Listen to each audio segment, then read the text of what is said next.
पश्चिम बंगाल का संदेशखाली एक बार फिर से सुर्खियों में आ चुका है। दरअसल कल मतदान के बीच सीबीआई ने संदेशखाली में कई जगहों पर छापेमारी की, जिसमें कथित तौर पर एक टीएमसी नेता के रिश्तेदार के घर से भारी मात्रा में हथियार गोला बारूद बरामद होते हैं। इसके बाद मौके पर एनएसजी की बॉम्ब स्क्वाड पहुंच गई।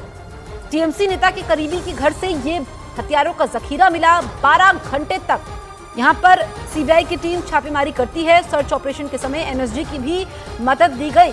विदेशी हथियार भी मिले हैं और ये जो टीएमसी नेता का करीबी है शाहजहां शेख से भी इसके संबंध बताए जा रहे हैं। तो कुल मिलाकर के जो संदेशखाली शाहजहां शेख की वजह से सुर्खियों में आया था, फिर से घूम फिर करके आरोप उन्हीं पर हैं। हाफिजुल खान शेख शाहजहां का करीबी है। अबू तालिब के घर से ये हथियार मिले हैं। अबू तालिब के घर से जो हथियारों का जखीरा मिला हुआ है, इसमें जानकारी ये मिली कि कुछ वक्त पहले ही उसने ये कमरा बनवाया था जिसमें फर्श पर ये हथियार बरामद हुए। अब एनएसजी ने बड़ा एक्शन लिया यहाँ पर। जब कल देश में दूसरे चरण की वोटिंग हो रही थी, उस वक्त संदेशखाली एक बार फिर से सुर्खियों में आ गया। इसमें जो हथियार मिले हैं, जिसमें 3 विदेशी रिवॉल्वर है, देसी रिवॉल्वर है, पुलिस रिवॉल्वर एक मिली है, इसके अलावा एक विदेशी पिस्तौल मिली है।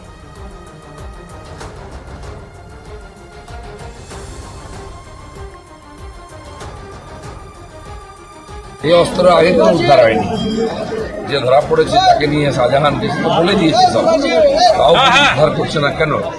এরকম বহু জায়গায় অস্ত্র আছে। ইলেকশন আগে এই সমস্ত অস্ত্র উদ্ধার করা উচিত, তাহলে ফ্রি ফেয়ার ইলেকশন হবে। 3 तस्वीरें आपके सामने हैं। घर से बम बरामद होता है टीएमसी नेता का करीबी। और आपको बताएं कि एनएसजी की टीम मोर्चा संभालती है। लगातार वहां पर सर्च ऑपरेशन करीब 12 घंटे तक चलता है। रोबोट की भी मदद दी गई है और जो हथियारों का जखीरा मिला है उससे सीबीआई एनएसजी के होश उड़ गए, क्योंकि इसमें कई विदेशी पिस्तौल भी शामिल हैं। रोबोट की मदद तक लेनी पड़ी। बंगाल के संदेशखाली से अवैध हथियारों का जखीरा मिलने के बाद सीबीआई की टीम एनएसजी को लेकर संदेशखाली पहुंच गई। एक दिन पहले सीबीआई ने 5 जनवरी को ईडी की टीम पर हुए हमले के मामले में संदेशखाली में सर्च ऑपरेशन चलाया था।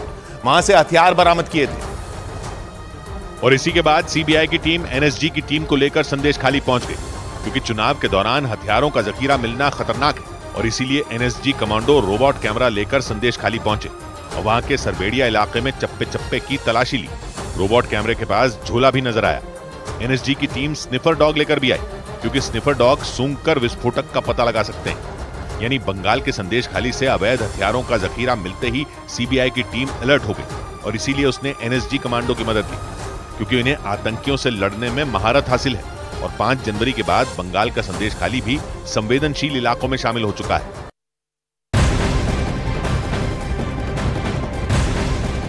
वहीं सीबीआई की कार्रवाई के खिलाफ बंगाल सरकार सुप्रीम कोर्ट पहुंच गई है। ममता सरकार ने हाई कोर्ट के उस आदेश को चुनौती दी है जिसमें सीबीआई को छापेमारी की इजाजत दी गई है। सुप्रीम कोर्ट में जस्टिस बीआर गवाई की बेंच इस याचिका पर 29 अप्रैल को सुनवाई करेगी।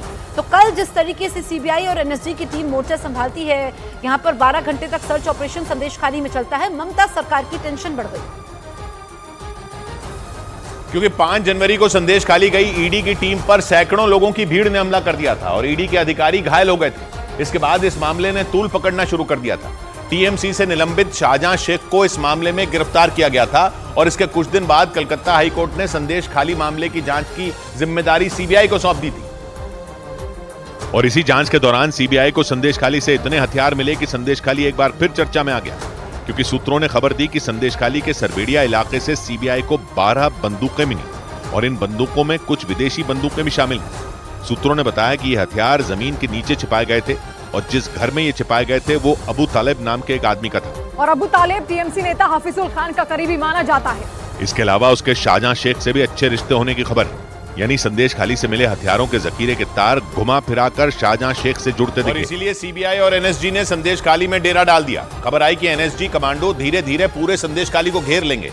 यानी बड़ा चुनावी मुद्दा बन चुके संदेशखाली में सीबीआई और एनएसजी ने डेरा डालने की तैयारी कर ली, क्योंकि हथियारों की तस्करी के मामले में 3 लोगों को हिरासत में लेकर पूछताछ की गई। और बंगाल के संदेशखाली में यह सब तब हुआ जब बंगाल की सरकार संदेशखाली के मुद्दे पर सुप्रीम कोर्ट पहुंच गई। कलकत्ता हाईकोर्ट ने संदेशखाली मामले की जांच का जिम्मा सीबीआई को सौंप दिया था और इसके बाद बंगाल की सरकार सीबीआई को संदेशखाली में जांच करने से नहीं रोक पा रही। लेकिन कलकत्ता हाईकोर्ट के फैसले के विरोध में ममता सरकार सुप्रीम कोर्ट पहुंच गई। यानी एक तरफ बंगाल सरकार ने सीबीआई से संदेश खाली मामले की जांच छीनने के लिए सुप्रीम कोर्ट का दरवाजा खटखटाया, तो वहीं दूसरी ओर सीबीआई ने संदेश खाली में जांच तेज कर दी और इस काम में एनएसजी ने उसकी मदद की। टाटा टी प्रीमियम देश की चाय करता है देश के हर एक वोटर से एक अपील, इस बार देश के साथ नो कॉम्प्रोमाइज। इस चुनाव में वोट जरूर करें।